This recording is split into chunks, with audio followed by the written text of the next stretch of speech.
Hello students, welcome back to Tuition Masters class 9th and 10th YouTube channel, and in our today's session we are here with next chapter for mathematics grade 9 CBSE, that is Introduction to Euclid's Geometry.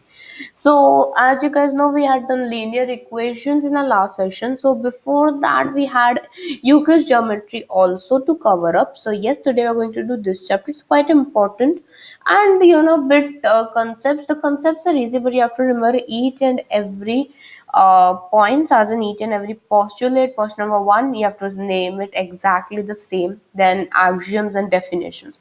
So yes, today it is our session 1, where we're going to discuss the definitions, axioms and postulate, and in our session 2 we are going to continue the parts. So before starting, make sure to like this video, share to your friends, and subscribe to the channel if you did not do it till now.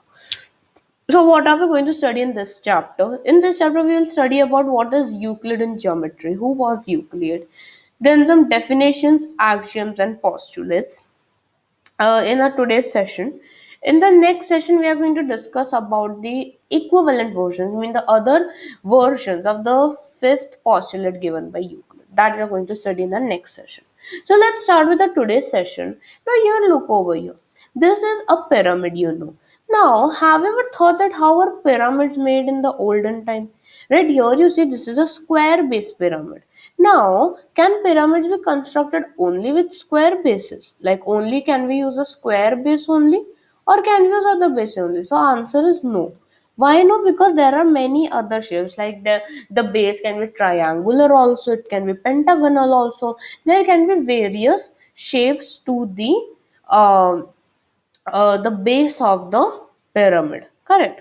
Now, look over here. Have you wondered how ancient canals were developed, like in the Harappa civilization and Mohenjo-daro and all? How were these canals constructed?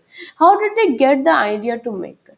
So, when I talk about geometry, all of this, the pyramid, canals, and everything are based upon one term of geometry. Geometry, as you guys know, it is divided into two parts, geo and metry.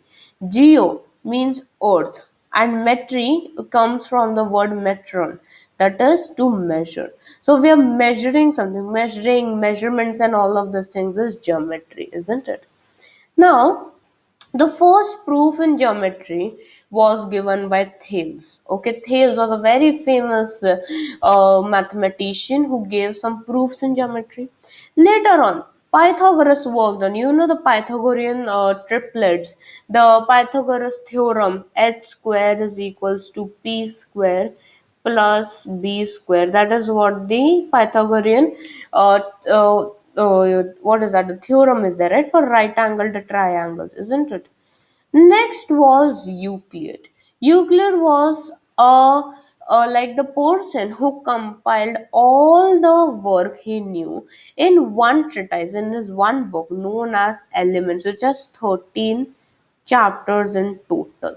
And the main and very, very, very main important about the definitions, axioms, and postulates given in his Elements, we are going to study in this chapter. So let's start with the definitions given by Euclid. Definition are nothing but simple statements given to you. That's it, definition, nothing more. Okay, so definition 1 is, this is all given by Euclid. Euclid gave it. Alright. The first definition is, a point is that which has no path. Okay. Now you may think that some, even I honestly say that some of the definition as are useless. Useless as in, that time people did not know it, but right now when you hear it, it sounds utter, and it sounds like it's, what is this? Everyone knows that, but that time they did not know, right? So some of them are very common things, very common. Most of them are very common things, universal truths, he basically said. All right, because during that time it was it was such a big discovery, but right now it is not. Okay, so first definition says that a point is that which has no point. See this is a point. So Euclid said that point has length. No. Point has breadth. No. It has height, length, breadth, width. Nothing is there in a point. Point is nothing. It has no part, just a dot. That's it. That was definition 1. But now you will think that what is this? What's so difficult in this? But you have to remember, if they ask in your exam, prove this with the definition 3, definition 1. So you have to write this exact words. You have to write each and every word. Exact words have to be written. That's why Euclid geometry becomes tough in ninth. Okay. Now definition 2 says that a line has length but no breadth. Now we know this is a line. So Euclid said that when I talk about a line, that it has some specific length. Okay, length is there, but when we talk about breadth or the width, that's not present. A line is nothing but it is a simple geometrical figure which has only length. It can only be measured by lengthwise, but has no breadth. Next point he gave that ends of a line. Definition 3 is ends of a line are points. This is my line. So the end points are what they are. End are the points only, right? These are my points. So he said that a line, the ends of the line will always be points only. Okay, they will be points, no other. It's not like this is so the end will be a square or circle, rectangle. No, it will only be a point. Simple. Okay. Next, definition 4 is a straight line is a line which lies evenly with the points on itself.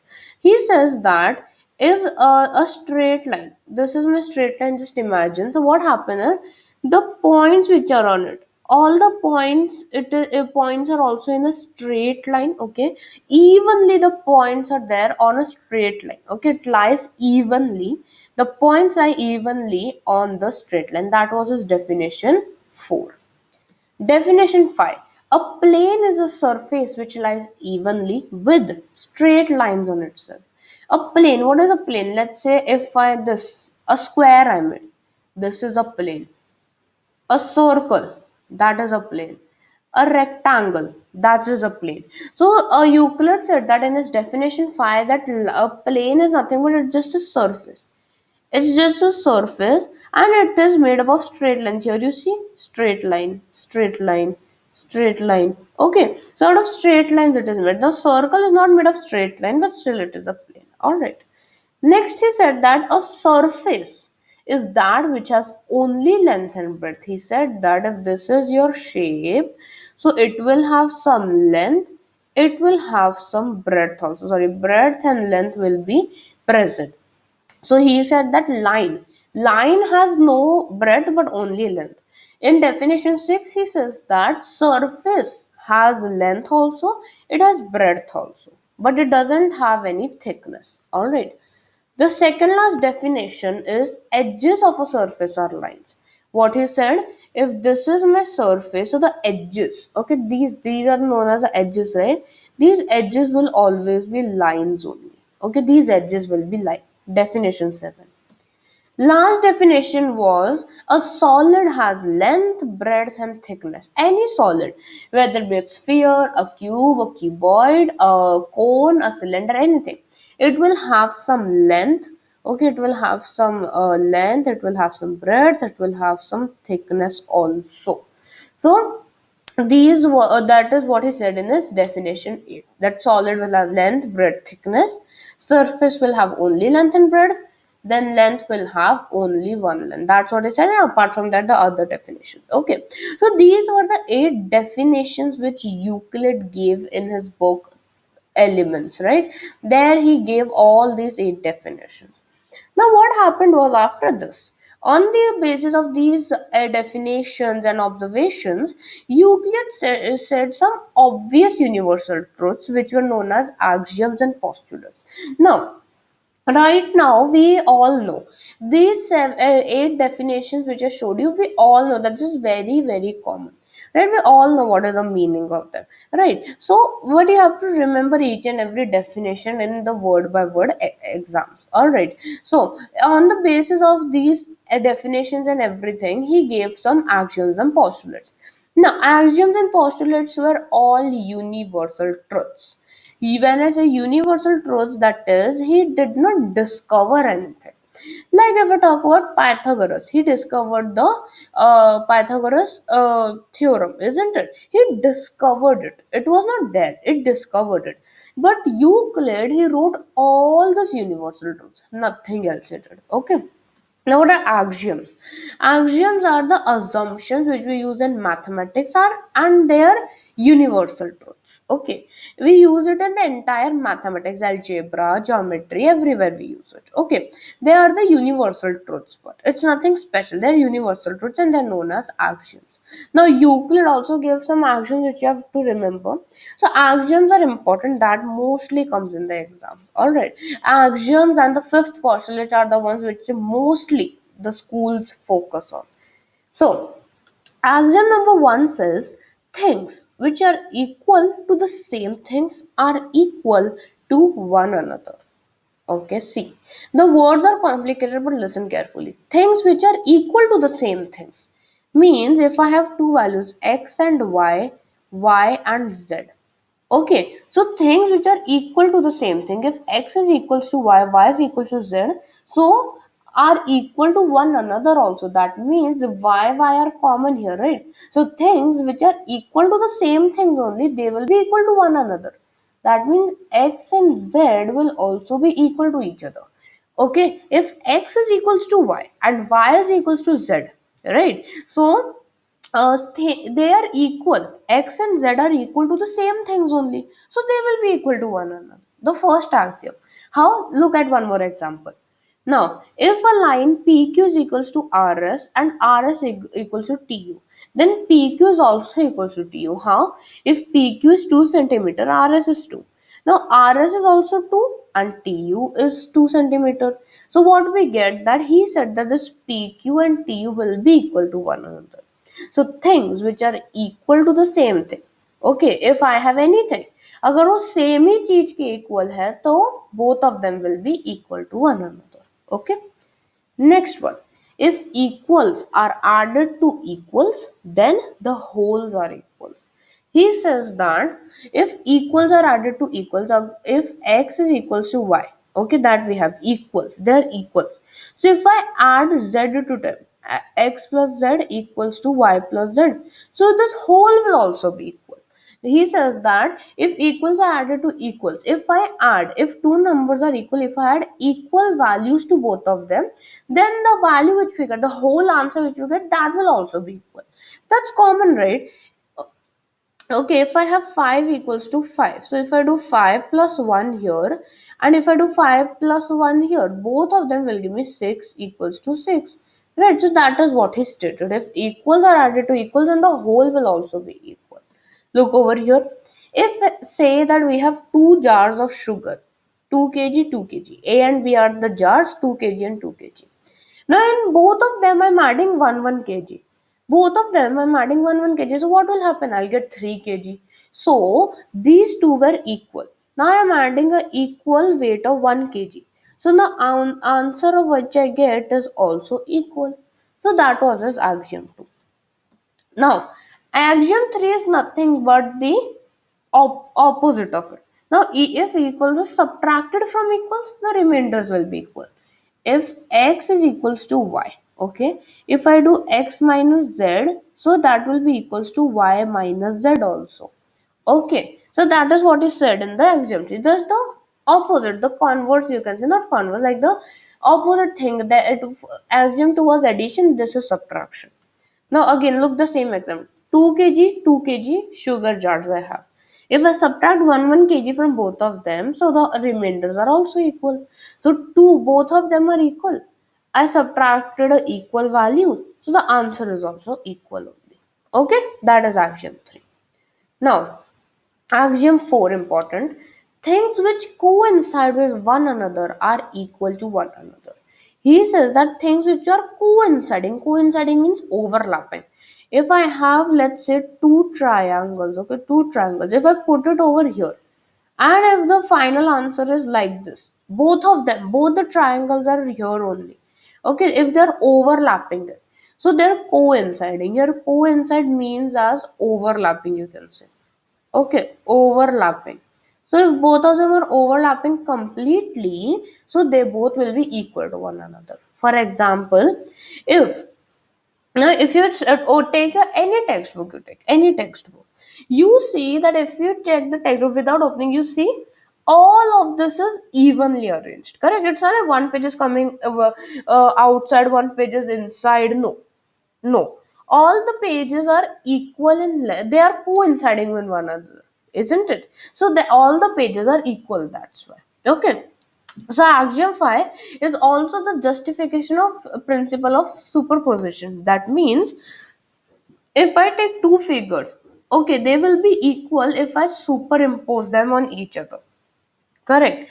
So if you take any of your book, any book you take, you see that all the pages are coinciding on one another, right? They're covering each other, overlapping. So now you tear those two pages equally, but okay, equally. Tear them properly, you will see that the pages are equal. So that is what was axiom 4. Next, axiom 5. Easiest. This is the easiest axiom of all. Whole is greater than the part. Very, very, very easy. Nothing to explain here. Whole is greater than the part. That means if I have a fraction 4 by 5 and 4 by 5 is the fraction of what? A whole, 1. So the Euclid said that 1 is greater. It's very common sense things, but yes, you have to remember what can we do. Look over here. If I can divide this cake like this in, let's say, 1, 2, 3, 4, 5, 6. Okay, let's say 7. 7 pieces. 7 is the whole. Okay, this is 1 out of 7 at 2. So he said that 7 will be greater. Easy. Whole is greater than the part. That's it. Okay, next one. Things which are double of the same things are equal to one another. Things which are double of the same things only. Okay, if I have 2x and 2y, so they are equal to one another. Because they're double of same thing only, and x should be equal to y. If x is equals to y, so if I double both of them, so this answer will be same. Look over here. If x is equal to 2y, z is equal to 2y. So x will be equal to z only. That way also you can write it. If you have A, B, C, D, there are three jars, okay? A, B have equal quantities, okay, of sugar. And that is 2 kg and jar C has 1 kg. Okay. Now 1 kg if I put here also. So both of them will become 3 kg and they will be equal to one another. That is axiom 6. And the last axiom, axiom 7, is nothing but the opposite. Things which are half of the same things are equal to one another. If I halve both of them, instead of multiplying, instead of double, if I halve both of them, I will get the result as equal. Again, you can see same example. Okay, again the same example. Let's move towards the postulates now. Now, when I talk about actions, we discussed it's used throughout mathematics. But when I talk about postulates, they are only specific to geometry. Only geometrically we are using those postulates. Okay, postulates are used only in geometry, whereas axioms are used everywhere in mathematics. Again, they are also obvious universal truths only. And Euclid gave 5 postulates which we are about to study now. So, postulate number 1 says that a straight line may be drawn from any point to another point. Any one point to another point. If he said that if this is my one point and this is my another point, so I can stretch a line through it. I can stretch a line through it. I just need 2 points A and B, and I can make a straight line from both of them. Yeah, so a straight line can be drawn from any one point to another point. I can make a straight line. That was a postulate 1. Postulate 2 was a terminated line can be produced indefinitely. Now, if I have started a line, it can keep on going. It won't stop, right? Right, we have to stop it. But if we keep on going, it won't say no stop. I can no more. You can continue. No, it keeps on going. Right, it keeps on going on. Right. So if a line is terminated, it will go indefinitely. It will keep on going on. Okay. Now, even nowadays, this terminated line is also known as a line segment. So, according to mathematics, we can even say a line segment can be extended on either side to form a line. If a line segment, if I open the segments, if I remove the segments and stretch it, it can become a line also, isn't it? In present day, we can say this also. Okay. Next, postulate 3. A circle can be described with any center and any radius. If I have this is my center. If I have radius of 3 centimeter, okay, I can make a circle. Okay, just it's rough drawing. Again, if I have a 5 centimeter, for that also I can construct a circle. This is my center. If this is, say, suppose 4 centimeter, again I can construct a circle. So well, he said that if I have any radius, any center, I can make a circle. There is no specific values needed. With any center and any radius you can make a circle. That's what he said. We can even say that given any straight line segment, a circle can be drawn having segments as the radius and one point as the center. So here you see, if you see this is the radius, right? What is this? This is a line segment only. This is a line segment through which we draw a circle. Correct. So any straight line given, we can make a circle out of it. That also you can say. Moving to the fourth postulate, all right angles are congruent or equal. Again, not that difficult to understand. It's again super easy. All right angles are equal to each other. This is one right angle is 90. This is also 90. 90 degree, 90 degree. Both of them are equal. That's what he's trying to say. He's trying to say that all right angles are equal to one another. Okay. He's telling that all right angles will be equal. That's it. Okay. I don't know why, but yes, we have to study. So yeah. So all right angles are equal to one another. Yes. 90 is equals to 90. That's how you can say postulate 4. Now, serious thing. Postulate 5, important postulate comes here. Listen carefully. If a straight line falling on two straight lines makes the interior angles on the same side of it such that their sum is less than two right angles, then the two straight lines, if produced indefinitely, meet on that side on which the sum of angles is less than two right angles. Understand what they're trying to say. If a straight line is falling on two straight lines, basically here they're talking about your parallel lines and a transversal. Remember, we studied that in our previous chapter of lines and angles. We studied, right, transverse and all. So they are telling if there are two lines like this, okay, and this is a line falling on them, so interior angle on the same side, there should be interior angle on the same side but less than 90 degree. You know that co-interior angles are exactly 180.